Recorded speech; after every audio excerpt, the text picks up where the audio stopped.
Friends, कैसे हैं आप लोग? आई होप अच्छे होंगे और आप लोग की पढ़ाई भी बहुत अच्छे से चल रही होगी। हम लोग cell division and cell cycle के बारे में बात कर रहे हैं।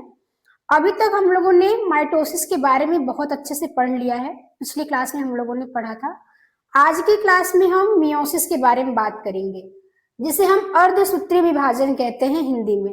ठीक है, तो जो मियोसिस होता है अर्धसूत्री विभाजन, जिसमें सूत्री विभाजन को समझते हैं, ये बॉडी के सभी सेलों में नहीं होता, सभी कोशिकाओं में नहीं होता। सभी सेल्स में माइटोसिस होता है, समसूत्री विभाजन। ये केवल गोनाड सेल में होते हैं। स्पर्म एंड ओवम जब बनते हैं उसमें ये विभाजन होता है, मियोसिस विभाजन, अर्धसूत्री विभाजन, जिसमें गुणसूत्र आधा हो जाता है। क्रोमोसोम संख्या जो होता है, क्रोमोसोम नंबर आधा हो जाता है। नाम ही है इसका अर्धसूत्री विभाजन, जिसमें सूत्र का आधा हो जाना। और सूत्री का मतलब क्या है? गुणसूत्र की बात कर रहा है। अर्ध मतलब आधा। ठीक है, तो ये इस नाम को हमने डिकोड किया है कि मियोसिस मतलब होता है अर्धसूत्री विभाजन। तो ये क्या होता है? तो सबसे पहले ये बहुत बड़ा कंफ्यूजन रहता है कि ये विभाजन होता कहाँ पे है।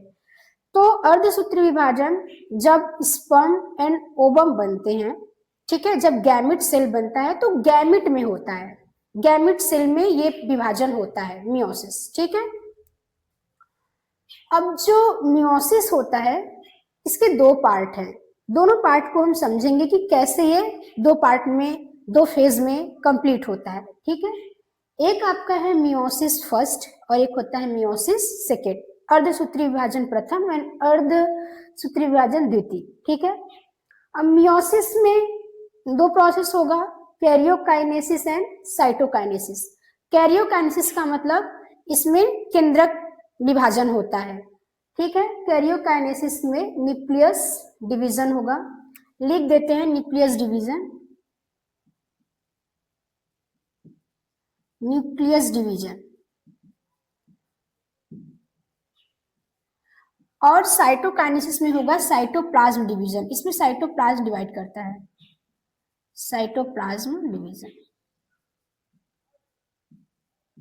ठीक है, तो अभी हो गया karyokinesis first and cytokinesis first.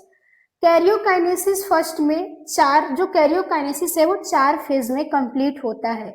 उन चारों फेज का नाम क्या है? Prophase first, metaphase first, anaphase first and telophase first.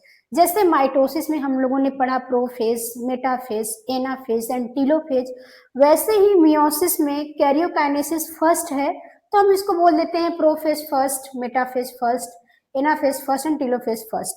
इसके बाद साइटोकाइनेसिस होगा।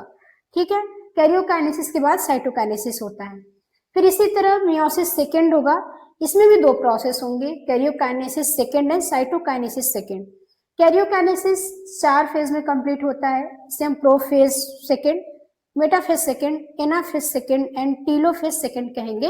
इसके बाद साइटोकाइनेसिस सेकेंड होता है। ठीक है, अब जो प्रोफेज होता है, जिसे हम हिंदी में पूर्वावस्था कहते हैं, प्रथम अवस्था भी आप बोल सकते हैं, जो प्रोफेज फर्स्ट होता है ये 5 स्टेप में कंप्लीट होता है। इन पांचों स्टेप का नाम है leptotene, zygotene, pachytene, diplotene and diakinesis. ये पांचों का नाम है, leptotene, zygotene, pachytene, diplotene and diakinesis. ठीक है, और एक टर्म आता है, ये मियोसिस पढ़ने से पहले, हम आगे चलने से पहले एक टर्म को समझ लेते हैं, होमोलॉगस। होमोलॉगस क्या है? होमोलॉगस में बहुत बच्चे कंफ्यूज होते हैं।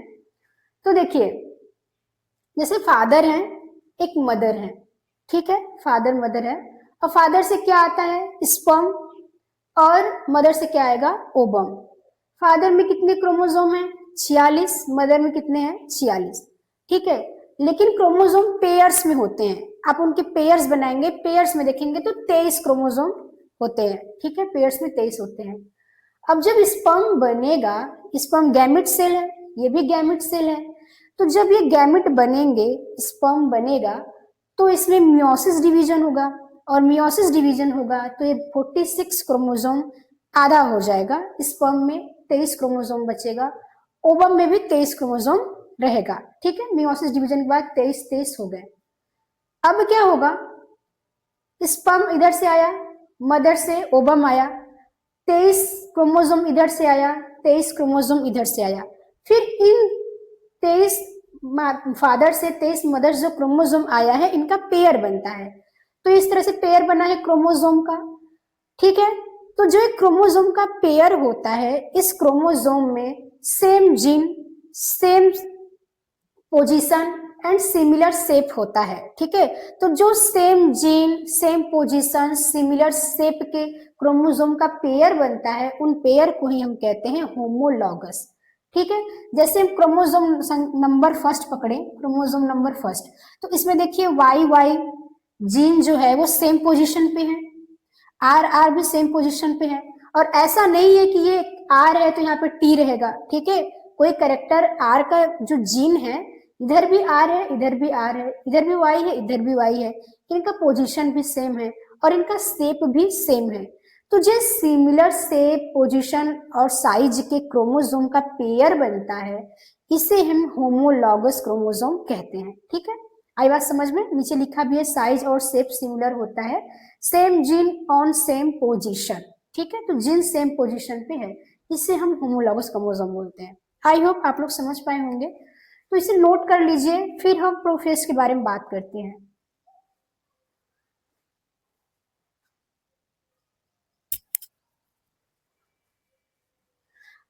आई होप आप लोग नोट कर लिए होंगे। तो अब जो प्रोफेज है वो 5 स्टेप में कंप्लीट होता है, तो ये थोड़ा बड़ा लेक्चर हो जाएगा। हम इसे नेक्स्ट लेक्चर में leptotene, zygotene, pachytene, diplotene and diakinesis पूरे प्रोसेस को नेक्स्ट लेक्चर में समझाएंगे। अभी तक आप इसे नोट कर लीजिए। आई होप आप लोग को समझ में आया होगा। Thank you.